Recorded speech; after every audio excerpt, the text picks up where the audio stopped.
Por escrito. Por escrito.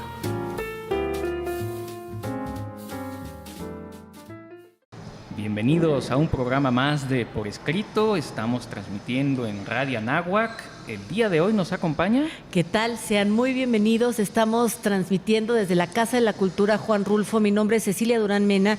Seguimos atrapando escritores y lectores para nunca dejarlos ir. Tenemos un invitadazo que de verdad es un lujo tenerlo aquí.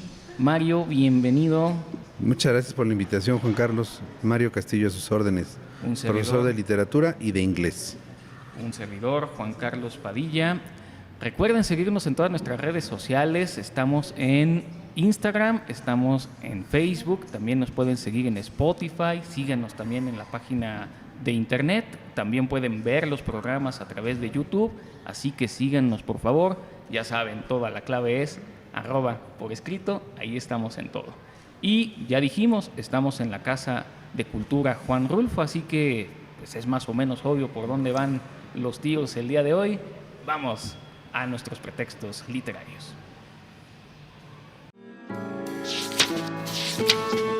Pretextos literarios. Ya en nuestros pretextos literarios, mi querida Ceci. Qué difícil es, mi querido Juan Carlos, decir cuál es tu autor favorito. Pero dado que me está viendo y que lo tengo aquí cerquita y que estamos en la casa que lleva su nombre, no tengo ningún pudor en expresar que Juan Rulfo es mi autor favorito, y el día de hoy, pretexto de lujo, vamos a hablar de Juan Rulfo, de su relevancia, de lo enorme de las palabras de Rulfo, aunque fueron poquitas. Fueron pocas, pero parece que son suficientes, y por eso tenemos un invitado muy especial. Yo sé, porque Mario Castillo fue mi profesor de literatura mexicana, que no es su autor favorito, pero tiene muchísimo que decirnos al respecto también sobre este gran autor. Mario, ¿qué podemos decir de Juan Rulfo?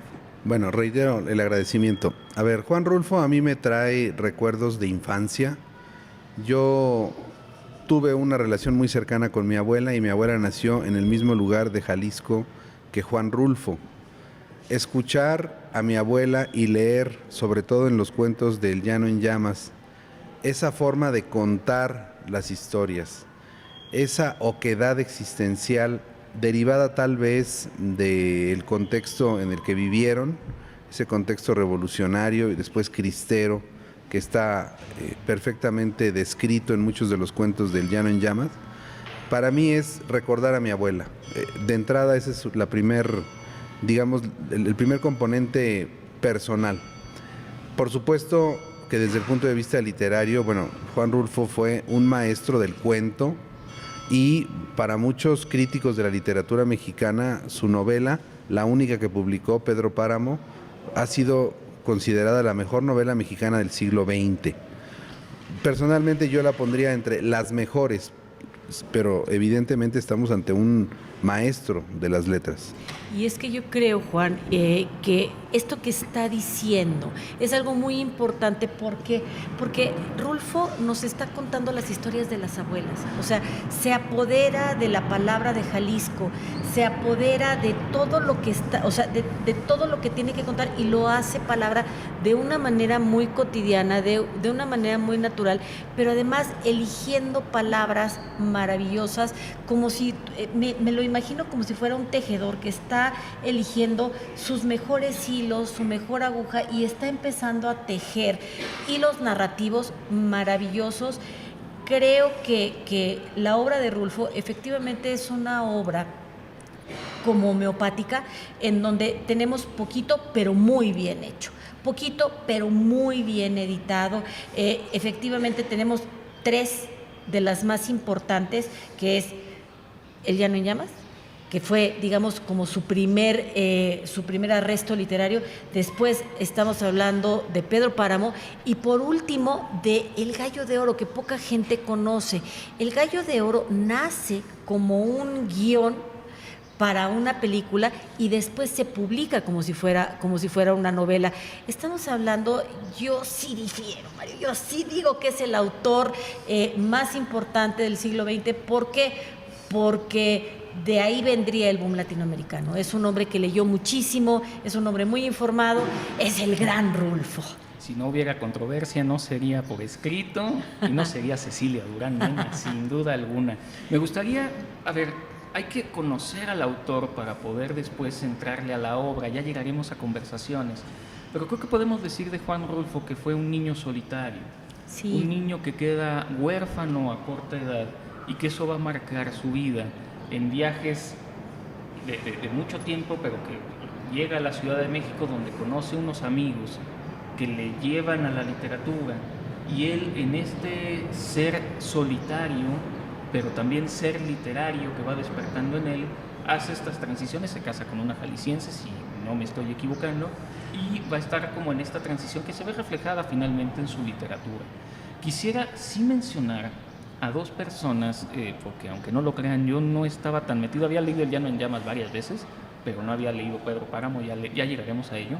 Estamos hablando de Efrén Hernández, que tiene un cuento que se llama Tachas, que fue innovador en cuestión de técnica narrativa.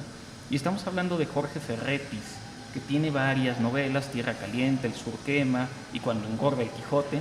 Son novelas que hacen énfasis en lo social. Y parece que estos dos son elementos muy rulfianos. No sé qué nos pueda comentar Mario.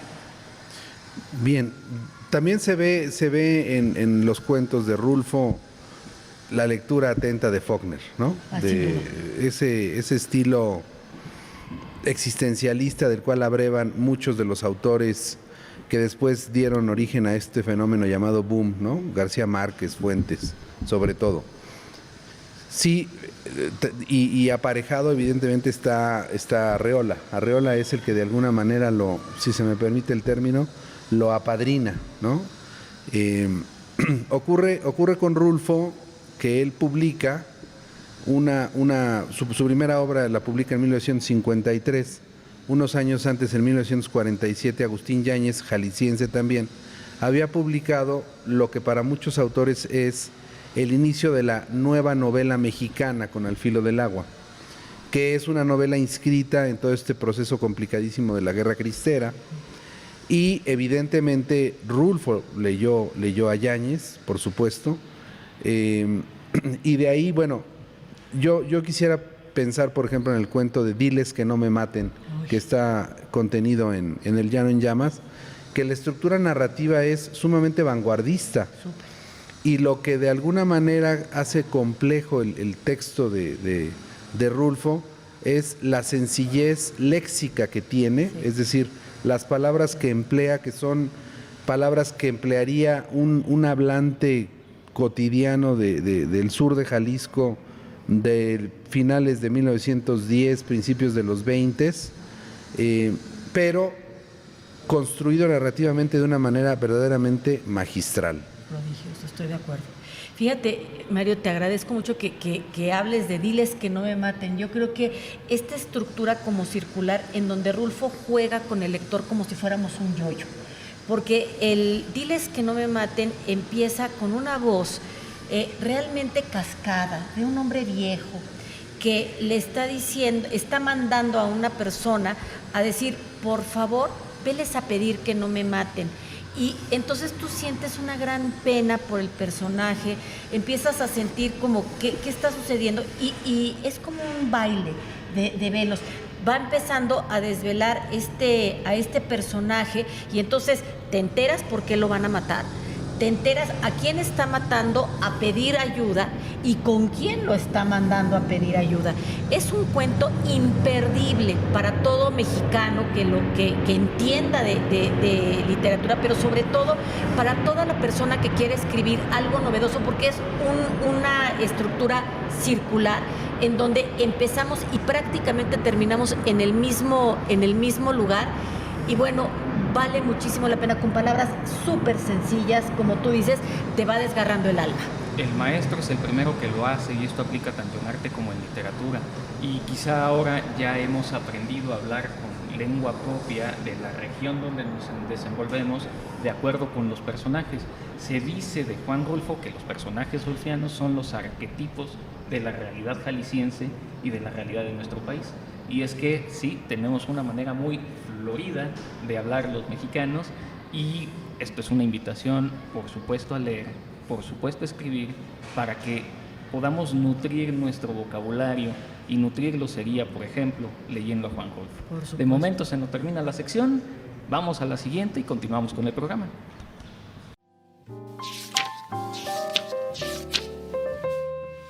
Lo desconocido. Quiero hablar de Rulfo, del Rulfo poeta. Generalmente lo que nosotros hacemos cuando pensamos en Juan Rulfo, pensamos en este gran narrador, pensamos en este narrador de palabras polvosas, de palabras brumosas, pero no pensamos en el Rulfo poeta. Y es que en realidad pocas son las personas que saben que Rulfo escribió poesía, porque los que lo hemos leído sabemos que, les voy a decir todo el nombre: Juan Nepomuceno Carlos Pérez Rulfo Vizcaíno era un poeta a carta cabal.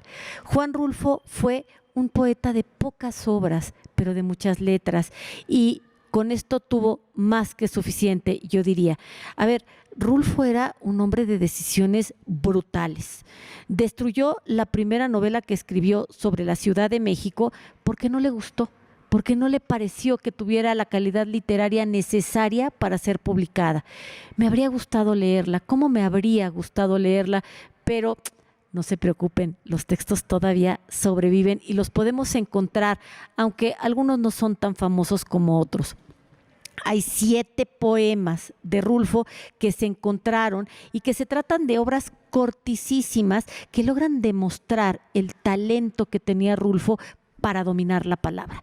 Miren, algunas son bellísimas composiciones de este escritor mexicano que, de un verso cautivador y cargado de un grandísimo romance, nos conmueven.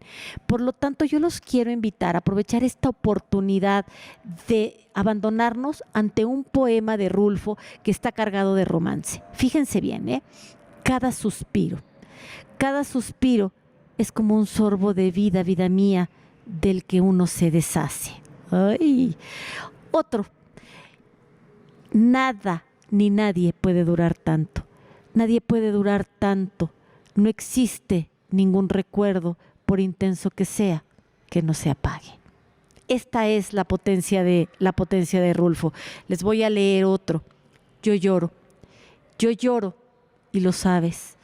Lloro a veces por tu amor y por el pedacito de beso que no me diste. Por cada parte de tu cara lloro y nunca acabo de quererte. Esa es la potencia rulfiana. Esa es la manera en la que Juan Rulfo agarraba las palabras y las acomodaba para llegarnos al corazón. Me gustas más cuando te sueño, y entonces hago de ti lo que yo quiero. Imagínense nada más de lo que estoy hablando, de un mexicano con el corazón ardiente, pero con la pluma presta para elegir estas palabras. Por eso, cuando Rulfo respeta tanto al lenguaje y dice: yo voy a tirar a la basura y voy a destruir esta primera obra, tal vez tuviera razón, porque imagínense escribir algo que deslavara estas palabras.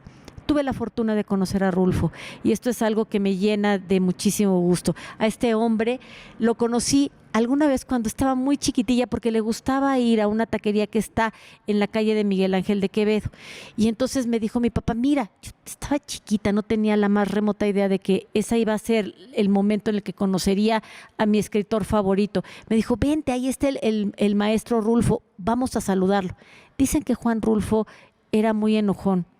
Yo creo que todos los viejitos nos volvemos enojones, pero yo el recuerdo que tengo de Rulfo fue de un hombre dulcísimo que me regaló una paleta cuando me acerqué a saludarlo, que me hizo un cariño en la cara y me dio un beso.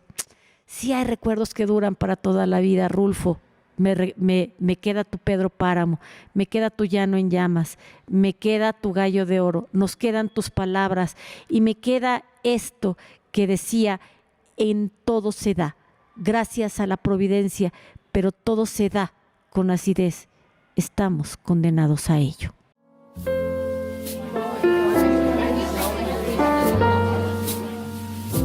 Conversaciones. Hemos llegado ya a nuestras conversaciones, mi querida Ceci, y si me lo permites, quisiera comenzar conversando sobre un primer trabajo que va a hacer Juan Rulfo. Pues que ahorita lo perdí, ya lo tenía por aquí y se me fue. Él también lo perdió, mi Sí, querido Juan. Más que perderlo, lo destruyó en realidad, ¿no? Él escribe una novela, sus amigos lo invitan a publicarla y no se la quieren publicar. En una revista que tenía aquí la información, pero se me fue el tema, ahorita lo encontraré. La cuestión es, déjenme citar un poco lo que él mismo expresa sobre esta novela, que dice: era una novela un poco convencional, un tanto imprescindible, pero que más bien trataba de expresar cierta soledad. No convencía por el hecho de que se escribiera, se debía precisamente a eso. Parece que quería desahogarme por medio de la soledad en la que había vivido. No en la Ciudad de México, pero desde hace muchos años, desde que estuve en el orfanatorio. En realidad yo estaba solo en la ciudad, que era una ciudad pequeña, miserable, una ciudad burócrata. Yo no conocía a nadie, así que después de horas de trabajo me quedaba a escribir, precisamente como una especie de diálogo conmigo mismo. Algo así como querer platicar un poco en mi soledad en que yo vivía. Se puede decir que los medios estaban al alcance. El escritor no desea comunicarse, sino que quiere explicarse a sí mismo. Y de eso se trata esa novela que yo destruí, porque estaba llena de retórica, de ínfulas académicas, sin ningún atractivo, más que el picado y lo declamatorio en su lenguaje, de lo cual me daba exactamente cuenta. Creo que me estaba llenando de retórica por andar en la burocracia, me estaba empapando de este modo de tratar las cosas. No era lo propio como yo quería decir las cosas. Qué interesante esto que recuperas de Rulfo, porque yo sí creo, mi querido Juan Carlos, y es algo que Rulfo logra, es un escritor escribe para tocar a sus lectores, y cuando el escritor se pone guantes para escribir, es como cuando uno se pone bufanda para dar un beso. O sea, y eso era lo que Rulfo despreció de esta primera novela, y por eso creo que hizo muy bien. Platicaba con Mario fuera de micrófonos, cuántos autores de repente escriben muchísimo, muchísimo, y por supuesto que no todo lo que escriben es bueno. Todo lo que Rulfo publicó pasó por un tamiz de altísima calidad y fue lo que quiso publicar. Creo también que le ayudó mucho su amistad con Juan José Arreola, porque si no hubiera sido amigo de Arreola, y ya me lo dirás, Mario, no hubiera publicado nada. O sea, Arreola fue el que lo impulsó y francamente el que le tijereteó a Pedro Páramo y el que le hizo las costuras, ¿no crees? Sí, ocurrió también en el ámbito de la cultura y de la industria editorial una época muy favorable, que fue la colección de letras mexicanas del Fondo de Cultura Económica, en donde me parece que el editor era Ali Chumacero, un finísimo poeta nayarita, y que de alguna manera le abrió, es decir, el camino de Rulfo a la literatura fue, ahora se usan mucho las famosas red carpets, ¿no? Pues esa red carpet de la literatura mexicana era la colección de letras mexicanas del Fondo de Cultura, donde publicó Arreola La Feria, donde publica Rulfo El Llano en Llamas y después Pedro Páramo, y donde después publica Fuentes en el 58, La Región Más Transparente. Es decir, así como en los aeropuertos hay esas salas de espera para los importantes que son las VIPs, pues el espacio VIP en ese entonces, en un México que estaba emergiendo de un movimiento revolucionario, que estaba ya instalado en una modernidad, ese concepto de la modernidad habría que desmenuzarlo, pero que en algunas cosas sí era muy moderno y en otras no, pues ahí es donde entra por el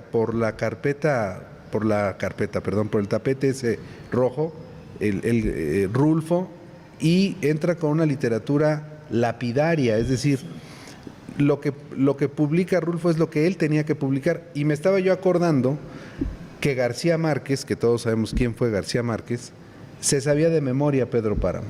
Es decir, era un autor al que constantemente leía García Márquez, ¿no? Entonces la verdad es que fue un gran referente, Rulfo. No era para menos. A ver, ya tengo aquí la información, es que accidentalmente piqué el botón de borrar y ahorita que le di para atrás, ya salió El Hijo del Desaliento, Esta fue la novela destruida, de la cual se conserva un pequeño fragmento que se titula Un pedazo de noche.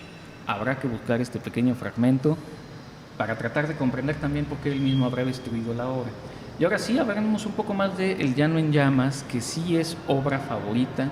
Son pequeños cuentos, no recuerdo, son 15 o 17, entre los que se encuentra Diles que no me maten, pero hay muchos en realidad cuentos que son fantásticos todos ellos, y donde podemos ver no solo este encuentro con lo social. Estoy pensando en Ya nos han dado la tierra. Hablaba Mario también fuera de micrófonos de la parte de la justicia y cómo se daba la justicia entonces, porque permitían o regalaban terrenos que no servían para absolutamente nada, y la gente pues va y se queja, pero les dicen esto es lo que te dieron y pues es lo que te dan, y hazle como puedas y hazle como quieras. Y efectivamente, y con mucha tristeza debemos decir que las cosas no han cambiado demasiado.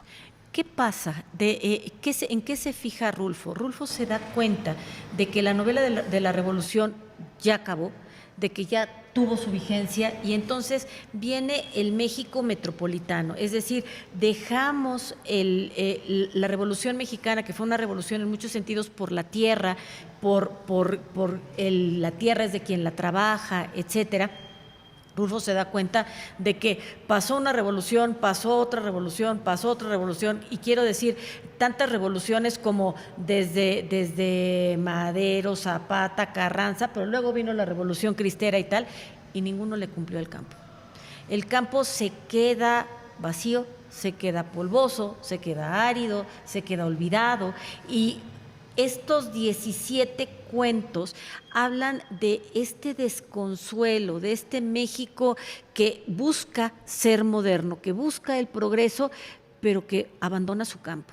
Y además de estos mexicanos que somos, hay cuentos como, Macario, Ignacio López Tarso, que hizo esta película que a mí me parece gloriosa de este cuento, pero también Talpa, la Virgen de Talpa, y lo que le van a pedir a la Virgen, y quién les va a hacer, un par de hermanos que van en peregrinación, uno está muy enfermo, se va muriendo, en fin. Leamos verdaderamente estos cuentos, porque a lo mejor vamos a encontrar la voz de la abuelita de Mario por ahí.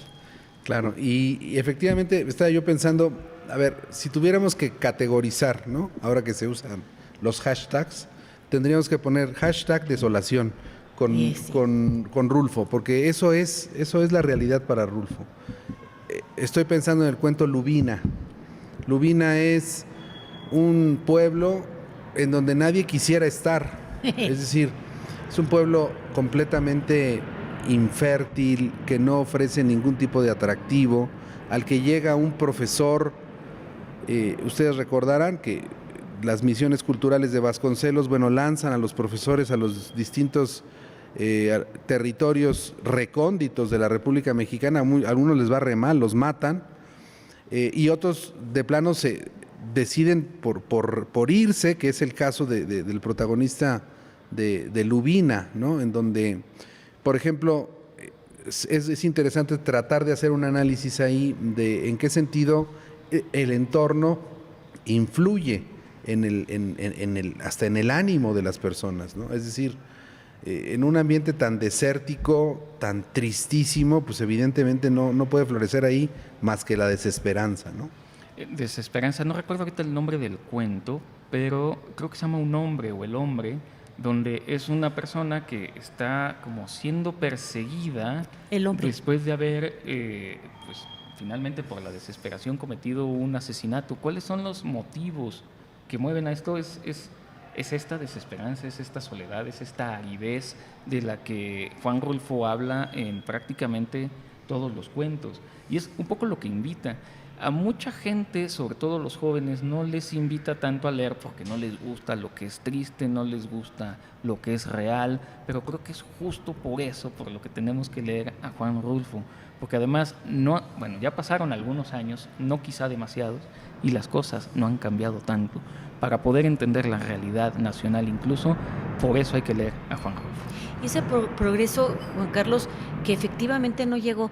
Todas estas promesas que se hicieron en la Revolución y que pues no se han cumplido todavía a la fecha, y sobre todo esa identidad del mexicano, porque los mexicanos estamos escritos en las letras de Rulfo, y no solo los mexicanos, Rulfo fue un hombre extremadamente moderno. El papel de la mujer mexicana está muy bien delimitado dentro de la literatura de Rulfo. ¿Quiénes son las mujeres? Las mujeres que sirven como celestinas del campo, las mujeres que son las que son despojadas de su riqueza, como Susana San Juan, o las mujeres que como Dolores Preciados le dicen al hijo: vete a reclamar esa promesa que a mí no me hicieron. A ver si eso no te conmueve, a ver si el papel de la mujer como soldadera, como mujer que apoya, como amante, como ese amor, como loca, como lo que sea, esa diversidad, este universo femenino de las mexicanas que Rulfo está retratando, a mí me parece maravilloso. Y digo retratando, y lo digo escojo esta palabra con cuidado. ¿Por qué? Porque Rulfo era fotógrafo, y entonces todas las escenas que él está escribiendo y describiendo, parece que son fotos que están bien encuadradas, parece que sus escenarios los está acomodando perfectamente para tener un cuadro prácticamente perfecto. Sí, es cierto. Rulfo fue un artista. No estaríamos exagerando si dijéramos que fue un poeta, en el sentido de el esfuerzo que le imprime a la palabra. Y en ese sentido, bueno, pues buscador de belleza la trata de encontrar en esas fotografías que él estuvo desarrollando, ¿no? En la aridez incluso, Mario, así ¿no es, crees? Así Ajá. es. Y yo creo, eso ya es una interpretación muy personal, yo creo que mucho se le quedó a Rulfo en su mente, es decir, mucho ya no lo quiso él escribir.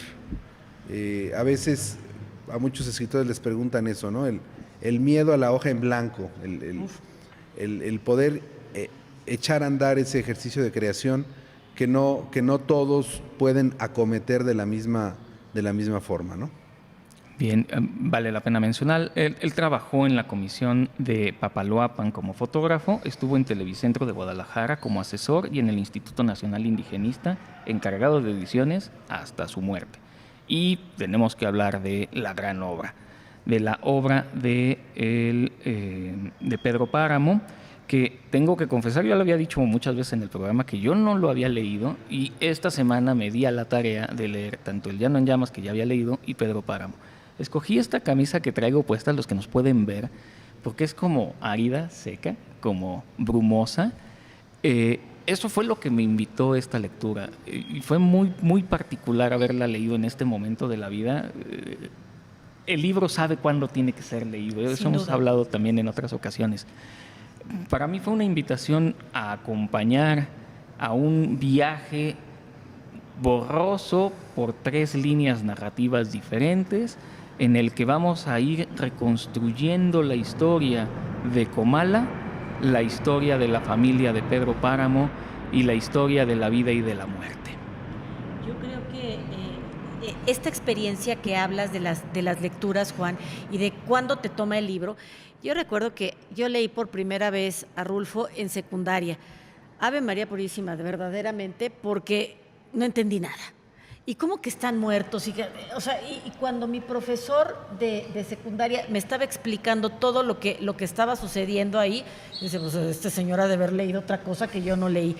La seducción hacia Rulfo y mi amor incondicional llegó muchos años después. Yo leo a Pedro Páramo una vez al año, así como tú siempre lees a Tolkien, yo siempre leo a Rulfo, lo leo una vez al año, y cada vez que lo leo me sorprende. No es que yo diga, ay, ahora va a pasar esto y ahora va a pasar aquello.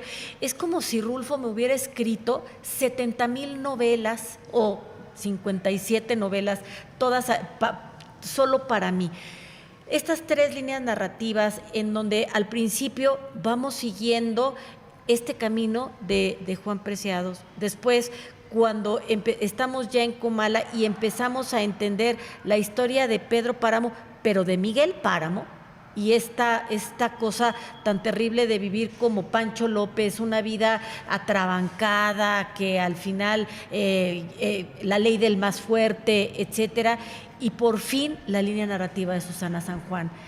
Esta mujer tan bien delimitada, con tanto amor que la perfiló Rulfo, a mí me parece que, y cómo vamos, cómo una línea narrativa va siendo súper fuerte y se va diluyendo mientras otra va surgiendo, y justo cuando tenemos a la mitad de la novela 3 líneas narrativas, una ya va desapareciendo, la otra va desapareciendo, hasta terminar, pues, prácticamente con esta historia de amor entre, bueno, no sé si de amor o de qué, pero de obnubilación entre Susana San Juan y el propio Pedro Páramo.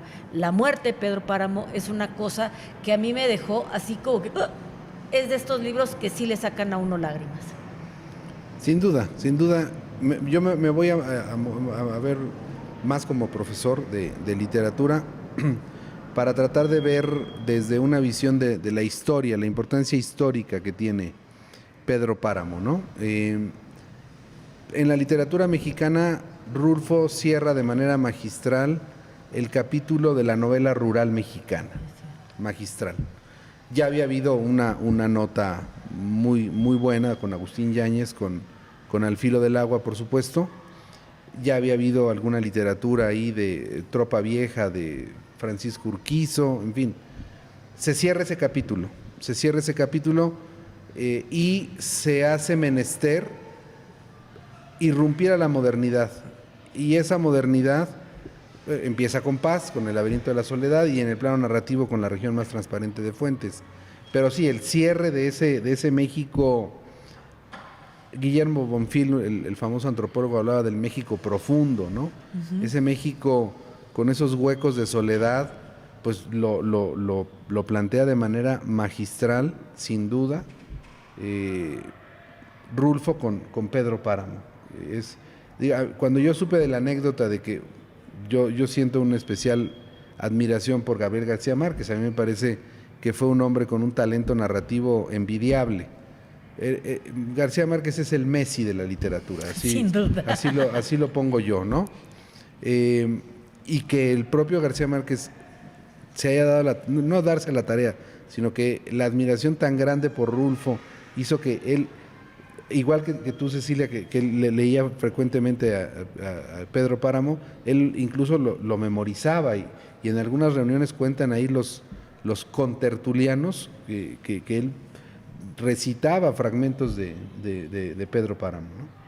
Muy bien, ya vamos a ir cerrando nuestro programa para que cada quien pueda hacer algún último apunte. Sí me gustaría decir que Pedro Páramo se ha traducido a más de 40 idiomas y es, para muchos, como ya había señalado en algún momento Mario, la creación literaria mexicana más conocida y mejor valorada del mundo.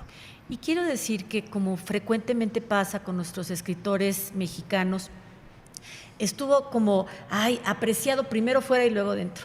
Fue premio Javier Villaurrutia en 1955, se lo otorgaron por esta técnica narrativa, y posteriormente fue premio Príncipe de Asturias, y verdaderamente ya muy cerquita de su muerte. Muy cerquita de su muerte, es que él fue como reverenciado como este grandísimo escritor.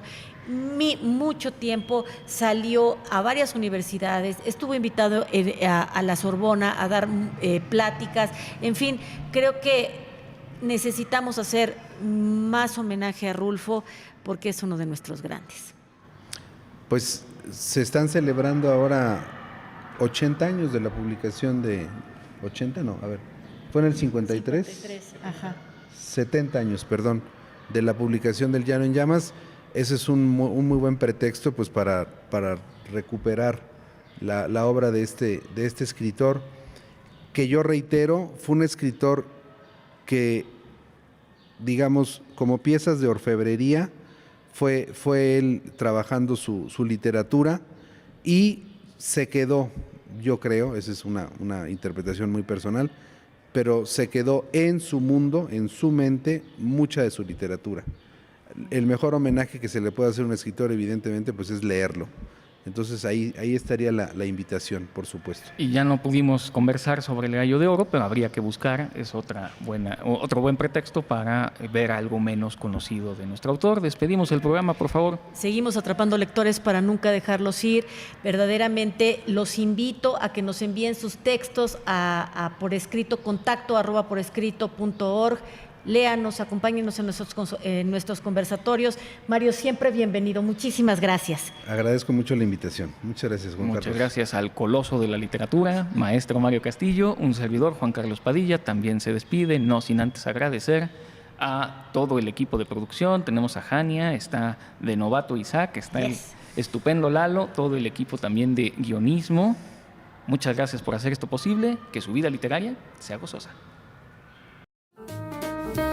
Ultimátum.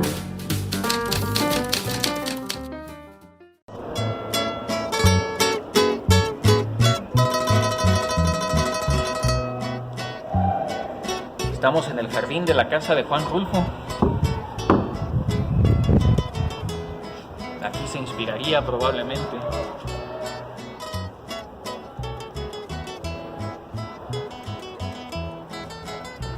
De este personaje me gusta mucho una frase que aparece en El Llano en Llamas, específicamente en el primer cuento que se llama Nos han dado la tierra. Y él dice que no se puede contra lo que no se puede.